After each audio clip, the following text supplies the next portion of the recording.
আসসালামু আলাইকুম। আশা করি সবাই ভালো আছেন। আপনারা হয়তো সবাই জানেন জামাত ইসলাম কিন্তু একাত্তরের রাজাকার। একাত্তরের স্বাধীনতার বিরোধিতা করেছিল এই সংগঠনটি। তৎকালীন ছাত্র সংগঠন, তাদের শিবির বর্তমানে যেটার নাম, সেটাও একাত্তরে গণহত্যার সাথে সহযোগী ছিল। বাংলাদেশে রাজনীতিতে আমি মনে করি জামাতের তো রাজনীতি করারই অধিকার নেই, এক। আর দুই হচ্ছে এই যে এনসিপি, সেই এনসিপি এই রাজাকারের দল জামাতের সাথে জোট বেঁধেছে। জামাত আর এনসিপি এক বোতলের দুই সিপি, এখন সেটাই হয়ে গেছে। আর এই এনসিপি ধরেন যারা, আমি মনে করি মুক্তিযুদ্ধের পক্ষের জুলাই যোদ্ধা আছেন যারা, জুলাইয়ের সমর্থক আছেন যারা, তাদেরকে বলি এই এনসিপি এই এতদিনের এই যে জুলাই চলে গেল, বিপ্লব চলে গেল কিংবা আন্দোলন চলে গেল, এতদিনে এই এনসিপি নামক সংগঠনটা এই দেশকে কি দিয়েছে, এই জাতিকে কি দিয়েছে, কিংবা এই জুলাইয়ের জন্য কি দিয়েছে? এই 2 বছরে তাদের কাজ হচ্ছে লুটপাট, অপকর্ম, আর আর কিচ্ছু এদের কাজ নাই কোনো। এই পোলাপান কিছু লাফাঙ্গাকে মানে কি বলবো, এদের মানে কোনো লেভেল ছাড়া ছেলেপান। কিছুদিন আগে যাদের পকেটে একটা টাকা ছিল না, তারা আজ কোটি কোটি টাকার মালিক। তারা একটা গাড়িতে চড়ে শত শত কোটি টাকা, লক্ষ টাকার মানে গাড়িতে একটা একজন প্রার্থী চলাফেরা করে, যাদের কিছুদিন আগে মানে দুবেলা খাইতে চিন্তা করতে হতো, খাবে কি সকালে উঠে ভাত, সেইটা টেনশনে তাদের হাই প্রেশার চলতো।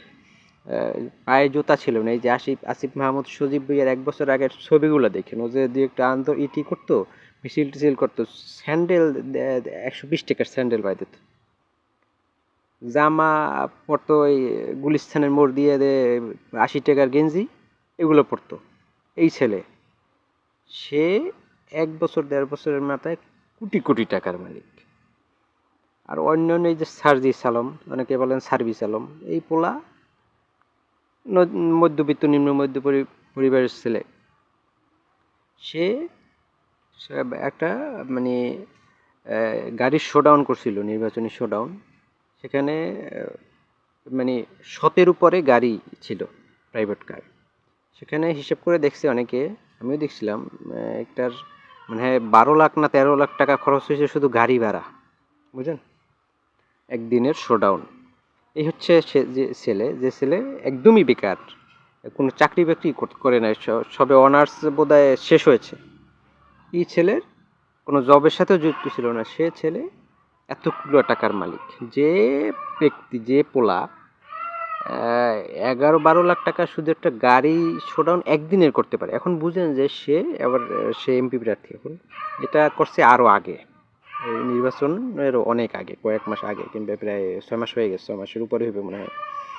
সেই ছেলে এখন নির্বাচনে দাঁড়াইছে।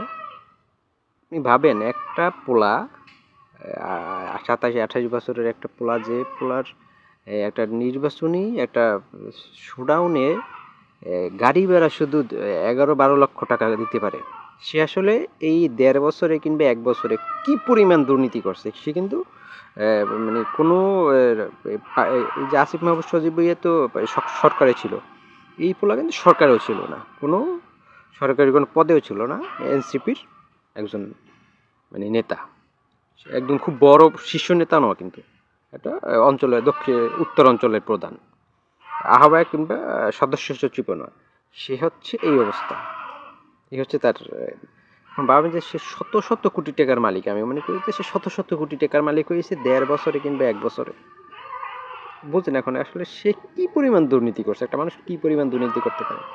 অনেকে বিএনপির দোষ দেয়, বিএনপির এই যে মানে সারা জীবনের রাজনীতিতে, বিএনপির 11 জন নেতা সারা জীবনের রাজনীতিতে যেসব যে দুর্নীতি করতে পারে না, এরা তো এই ছেলেপান তো 1.5 বছরে সেটাই করে ফেলছে। এখন যারা মনে করেন যে এনসিপিরে একটু ভোট দিতে চান, একটু খায়েশ আছে অল্প স্বল্প, তাদের উদ্দেশ্যে প্রশ্ন আছে, এই সব পোলাপান আসলে দেশকে কি দিছে?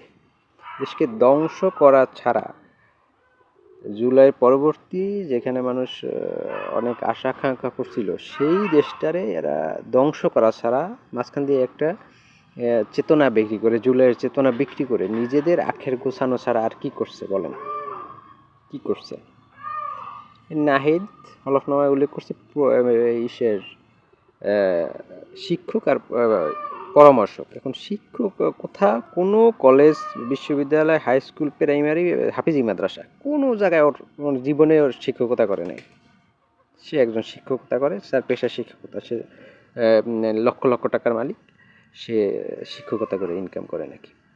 আবার আরেকটা কি পরামর্শক। পরামর্শ মানে কি? পরামর্শক কোনো পেশা আছে ভাই বাংলাদেশ না পৃথিবীতে কোনো জায়গায়? এটা পরামর্শক মানে কি? দালালি। এটা তো গ্রাম পর্যায়ে বলে দালালি করে, ওই জমির দালালি করে। অনেকে দেখবেন সালিশি ব্যবস্থা করে, 500 টাকা এনে দেয়, ওইখান দিয়ে 500 টাকা লয়, দুই জায়গায় দিয়ে নিয়ে এবার সালিশি করে। এই পরামর্শক দাতা আর কি দালালি করে, এ খাইছে মানে বিভিন্ন জায়গায় সরকারের ঘনিষ্ঠ দলের প্রধান কিংবা এই করছে, এই হিসেবে দালালি করছে, এদিক দিয়ে দুর্নীতি করে বিভিন্ন রকম টাকা ইনকাম করছে। এই হচ্ছে উৎস। সেটা তো সরাসরি লেখা যায় না। এখন সেটা কি মানে পরামর্শ। এই হচ্ছে এদের অবস্থা। এদের বাংলাদেশে জুলাই পরবর্তী সময়ে কি অবদান আছে বলেন? এই সেক্টরে এতটুকু 100 পরিমাণ অবদান আছে, এই যে এরা করছে ক্ষতি করা ছাড়া, দেশের সমাজের রাজনীতির ক্ষতি করা ছাড়া, এমনকি জুলাইয়ের ক্ষতি করা ছাড়া কি অবদান আছে তাদের বলেন?